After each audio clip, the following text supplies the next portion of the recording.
Hi, it's Liz. As usual, I don't know how to start these videos and I'm tired. So, hey, I've been thinking about talking about this for like a really long time and I realized I never had made a specific video about it. I've alluded to this issue before. What I want to talk about is I want to try to contrast bipolar disorder with borderline personality disorder because these two get confused for a lot of reasons and they're very different. um, the core of what drives them and what they're about and therefore how to treat them are very different. For starters, the name is kind of similar.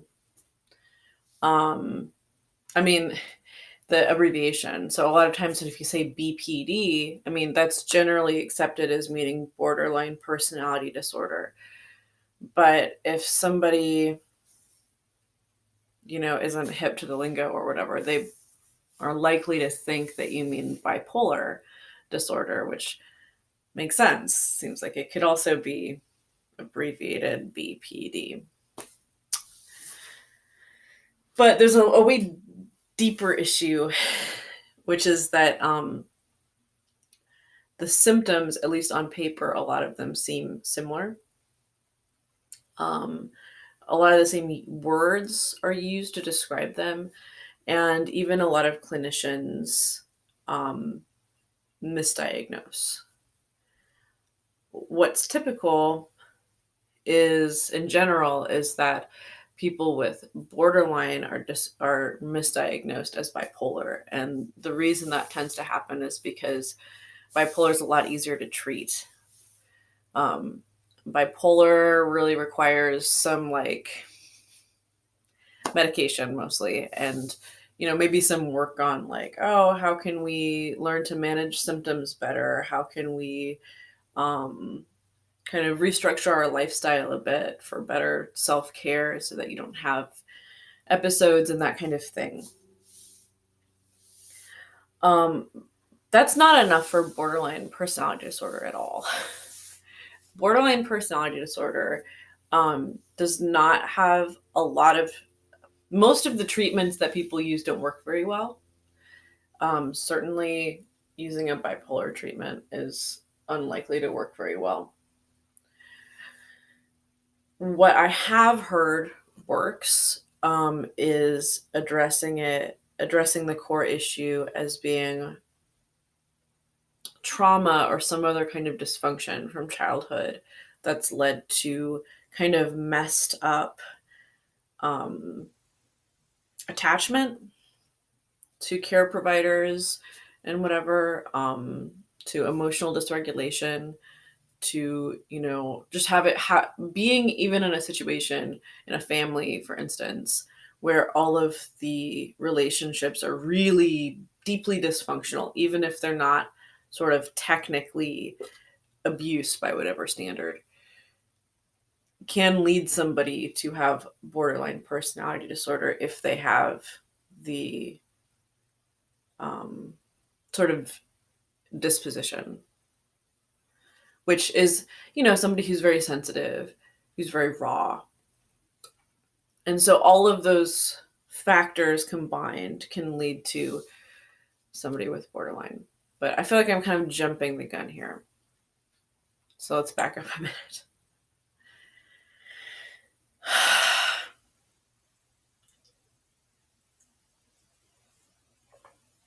Part of the reason I'm so worked up about this is because there's a few people I know who I'm pretty sure were misdiagnosed bipolar, and that's been greatly to their detriment. Um, and then, they wonder why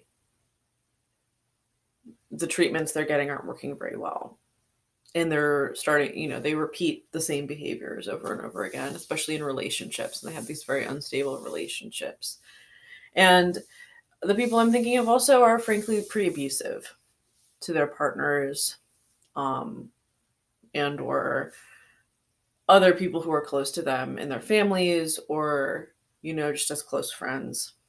They seem to genuinely want to have close connections and to have intimacy, but their actions, their behaviors, time and time again, wind up corrupting and ultimately destroying those connections. And it's unclear to me whether they even realize that they're the problem, that they're the common factor in all these situations, and why they wind up the same. And all of these people have done things that have been very deeply hurtful to other people, very traumatizing to other people, including emotional abuse, including violence, including rape. So this is why I'm passionate about this. And it's not because I want to demonize people with borderline personality disorder. I want to put that out there right now because I don't believe in demonizing anybody for starts, even if you've done really unacceptable things. I don't believe in that. I think it's important for all of us to recognize one another's humanity and complexity and not to reduce people to good and bad or, call people unfixable and condemn them. I think that's very dangerous. Although, of course, there's times that for ourselves, we just need to put some distance and be done. But we don't have to make the statement that those people are worthless or that those people are too broken to be fixed. That's not for us to know. And moreover, I know people that are diagnosed bipolar or diagnosed borderline who have, through monumental self-work and self-awareness and therapy, gotten to a point where they are able to go through their borderline experiences without hurting people, that they're able to just clearly communicate where they're at and manage their behaviors and emotions well enough that, even though things can be really hard, often it's not like they're fixed, but they can move through the world and have good relationships now. So I think that's important to remember. And it's also important to remember that there are people out there who may not even be self-aware, who are borderline, who are going to shift the harm onto themselves rather than others. But I don't see borderline people as some kind of evil other, or these people who are always abusers. It's just that the people that I know that I'm concerned about, who specifically have been diagnosed bipolar 2 in both cases, of course, I think it's highly problematic for them and for the people around them that they've been misdiagnosed in this way. That's my perspective.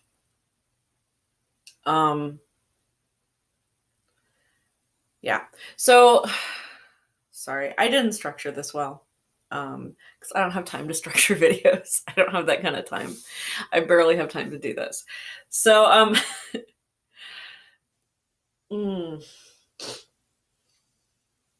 so let's talk about why there's confusion here. I think the big issue. Well, let's talk about bipolar for a second. Now, this is my wheelhouse. I have bipolar, so I can speak to this. And my form of bipolar, I have bipolar 1, which means that I am more prone to hypomania and mania, and my mania tends to turn into psychosis sooner or later. That's more the issue for me. But I also have deep depressions, especially right after a manic episode. That gets really bad.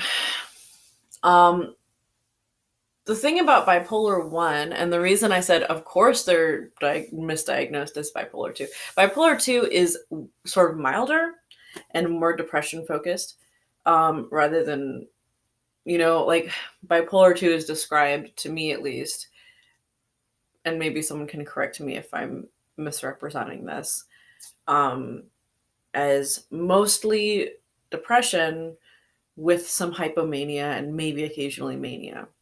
Some mixed episodes, as they say, where you get both manic and depressive episodes at once. So the thing about bipolar 2 is that, as I've just defined it, it sounds a lot. It sounds a lot like a lot of other disorders. It really there's a lot of people whose symptoms could be sort of described by bipolar 2. Bipolar 1 is like having extreme mania is kind of hard to deny. And it's kind of hard to say that just because somebody's being erratic or being impulsive or having some mood swings, it's hard to like actually confuse that with extreme mania, because extreme mania is its own thing. It's different. It's extreme. Hypomania, however, might be easier to confuse. Hypomania is like mild mania, and it can be easier to confuse with some of these other more emotion-based behaviors. And it's kind of annoying because people say bipolar is a mood disorder, and I think that gets confused with emotions. Moods and emotions are not the same thing. Um, I know this might be news to some people. Mood is almost is has an emotional aspect to it. It's connected. I wouldn't say it's separate, but it's also physiological. You know, it's about how much energy we have. It's about how our brains and our bodies are responding to our environment. So if you have an elevated mood, that doesn't necessarily mean that you're happy, but it does mean that your brain and your body are kind of keyed up and you have more energy and you're sort of more engaged in your world. That's a mood thing. Whereas if your mood is low, then maybe you have less energy, you're kind of less aware of what's going on, you're less engaged. And that's where you start getting into depression. So it's not the same thing as happy and sad. They're connected, but they're not the same thing. So anyway, like high key mania is like, it's like being high on meth, or like a lot of cocaine. It's like being on a drug. It's not like just being happy or being impulsive by itself. Anybody can be happy or be impulsive or be a bit reckless for all kinds of reasons. You might do that because you're having some sort of emotional reaction to what's going on in your life. You're upset, emotionally upset. So you're doing those things.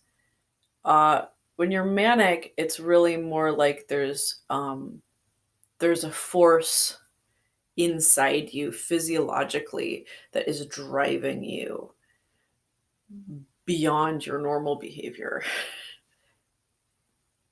I don't know if that's making sense, but it's like being on drugs. It's a lot more like being on drugs than it is like being upset or being emotional. And well, getting really high on meth might, certainly being all jacked like that might make you tend towards certain kinds of emotions. It's just not the same thing. I don't know. I hope this is making sense. So yeah, and then of course, in bipolar, there's also depression. And like I've talked about in other videos, depression, it's like this low mood thing. You have less energy, less will to live, feel like a robot. You might feel disconnected. Um, just have trouble even thinking or moving, getting out of bed. No motivation, all that kind of thing. Whereas, yeah, mania is the opposite of all that. You have lots of motivation, lots of everything is really stimulating. Um, you get a lot more sensory input. You feel like you're getting more input from everything you look at. Everything you do is like giving you way more um, stimulation and information than it normally would, and you're kind of reading into everything. Your brain is on hyperdrive. That's mania. So again, this is all really mood focused, and it's really it really has a strongly physiological aspect to it. Now, with borderline personality disorder, let me just read off some of the symptoms that they say for this. Um, so yeah, impulsive and self-destructive behaviors, self-harm, extreme emotional swings, chronic feelings of emptiness, explosive anger, feeling suspicious or out of touch with reality. Those are all ways that people might describe different bipolar episodes. There's definitely things in common there in terms of the way they're being described. The difference is they're being motivated by an entirely different kind of process. Now, there's an argument to be made that bipolar disorder, even in its very physiological core, can be motivated by things like trauma, sort of activated. That mania can be a form of hypervigilance, and depression is sort of being burnt out from that. And I think there's probably some truth to that. I can't speak for myself. As far as I know, I don't have I don't have like uh, any extreme trauma until after I was showing bipolar symptoms. But it's possible. Borderline, though, like I said, it's really based around trauma and dysfunction. And I guess it's not necessarily about an event. It's usually more about um, the whether you call it trauma or you call it dysfunction.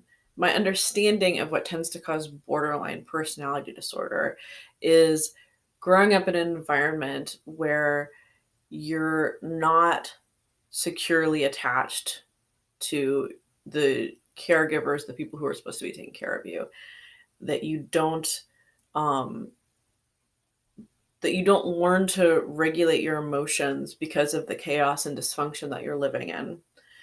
That you are confused and unsure of sort of where you fit in.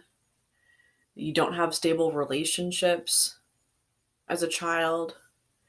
Um, a lot of these are different ways of saying the same basic thing, but I'm trying to paint a picture, because if you look at, instead of breaking down borderline personality disorder into symptoms, which I named a few, if you really look into it a bit and put it together as a whole picture instead of line by line, the way it's all connected is in how a person is sort of failing to integrate themselves and have relationships.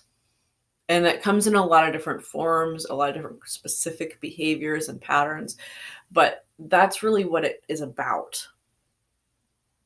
Bipolar disorder is not about that.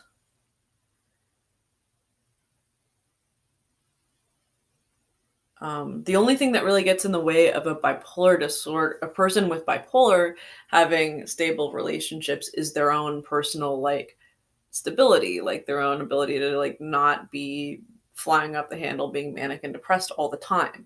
Like if you can calm that down, the relationship problems are solved, you know. You can't do that with borderline because it's not just about these symptoms, these sort of outward behaviors that we see as being deviant, you know, or as being dysfunctional, like, oh, that person, they're acting weird.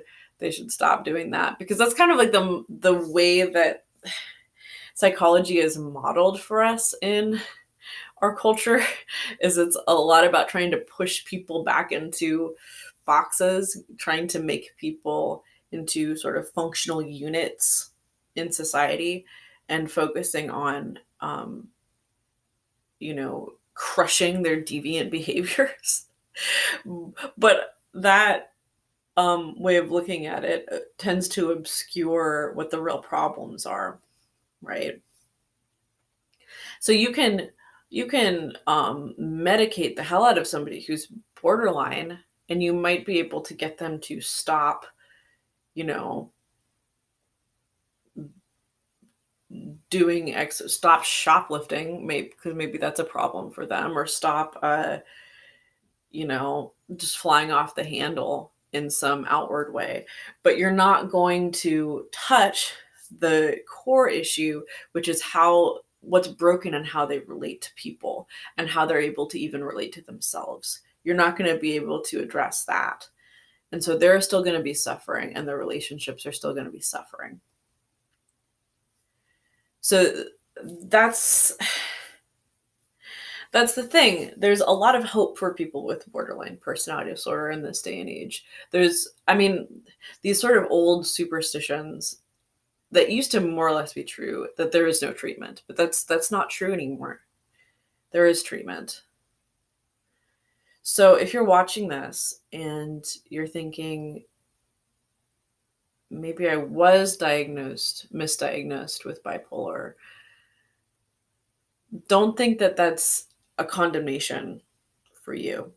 Even if you have done really terrible things that you're struggling with shame about right now, it's not the end of the line. There's lots of help. It can be challenging to find, unfortunately, especially in an American health system, but it's possible and it's worth it. It's worth it for you, and it's worth it for the people who care about you, who want to be in your life.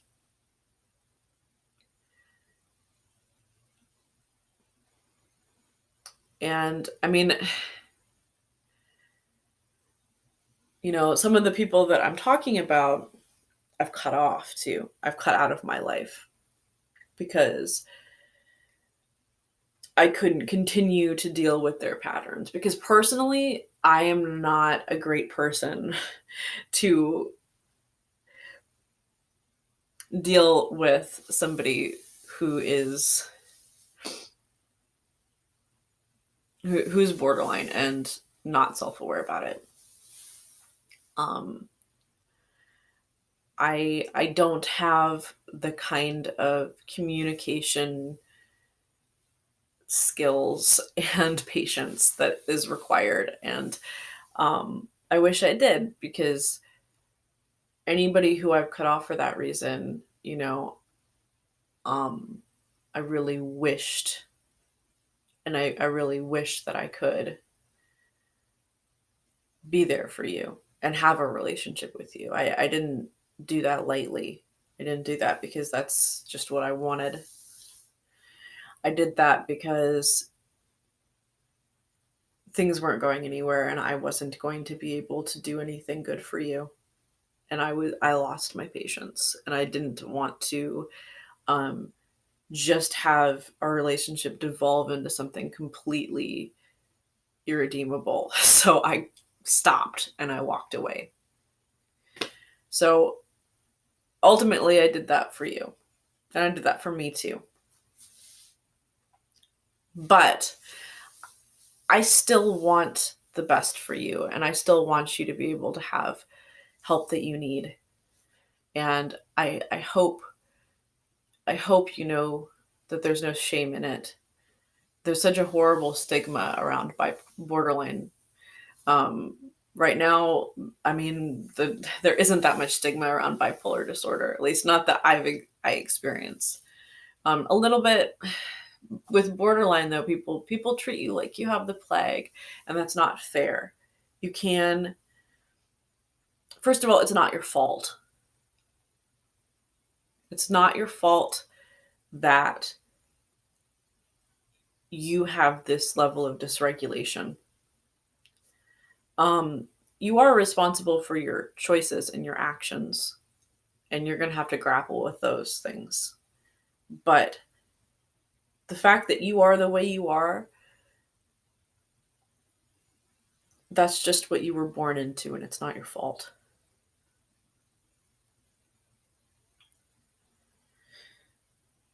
And with time and with help, you can grow beyond that and not be a slave to it anymore.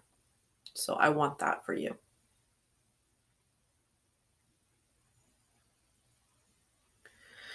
So I'm sorry that this isn't a better video, but I hope that it is helpful for some people. And I'm sorry that it's so poorly structured, but I gotta go do other things now. Before I go, I just want to rep this brand. Woo, look at this really comfortable shirt, really pretty. It's really awesome design. This is a Orbit Owl Designs, and I will link her in the description as my friend Inga, my internet friend. we have in real life mutuals, so it's kind of real. No, it's real. Yeah, she's cool, and she makes these. She's a stay-at-home mom like me, homeschooling her really cool kid. So please support her and enjoy this merchandise. It is truly very comfortable. All right.